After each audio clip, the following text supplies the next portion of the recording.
Greetings. What is the spiritual speed of light?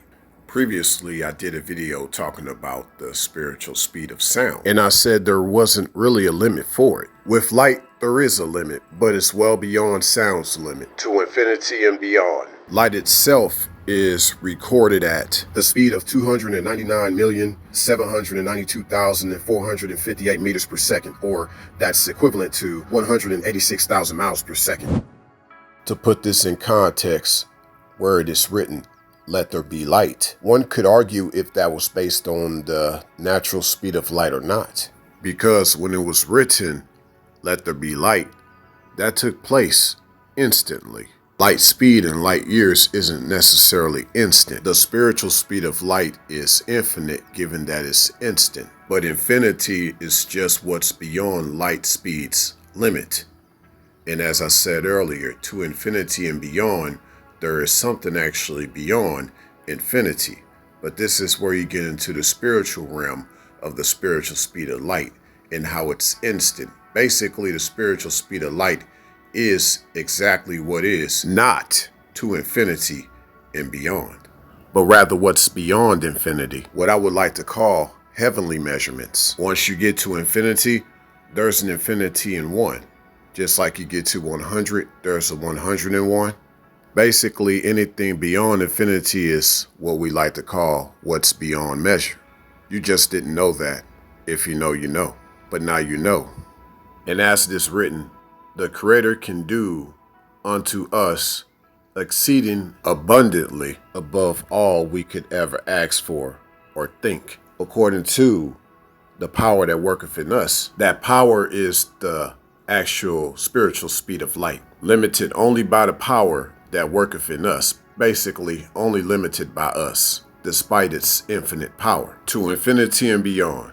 But one should ask themselves, will you infinity along? But don't think on the terms of being limitless, especially when things in this world try to make things seem limited based on the known eye and the light that we see.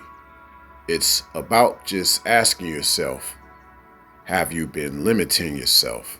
That's when things in life start to become infinite for you, once again, versus this idea of just things being limitless. You start to step into this next realm, and the way you do that is through the faith. The faith is part of the motion of that power that worketh in you, that spiritual speed of light. So faith has a lot to do with that spiritual speed of light, given that it's written that faith is the substance of things hoped for and the evidence of things not seen. That not seen part, the things not seen, so these are actually things.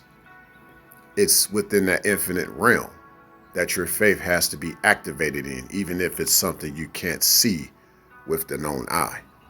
But that doesn't mean it's not there. You can't think on time and days, calendars. You can't think on the months and the years. Everything happens when it's supposed to happen.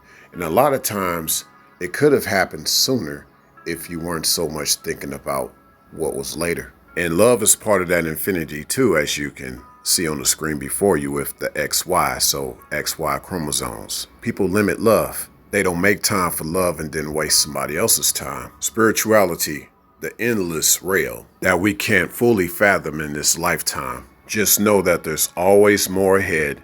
It just depends on how you want to get there. When we talk about full circle, that's actually the infinity. You're coming back as strong as you were once before. It might seem like you're stuck at the same place, but you actually have new experiences as you get further along in life, your life at your speed, basically according to your faith. Because of the digital age, we want things now instead of thinking about how it actually happens. Only infinite and instant through faith. Stay on the straight and narrow.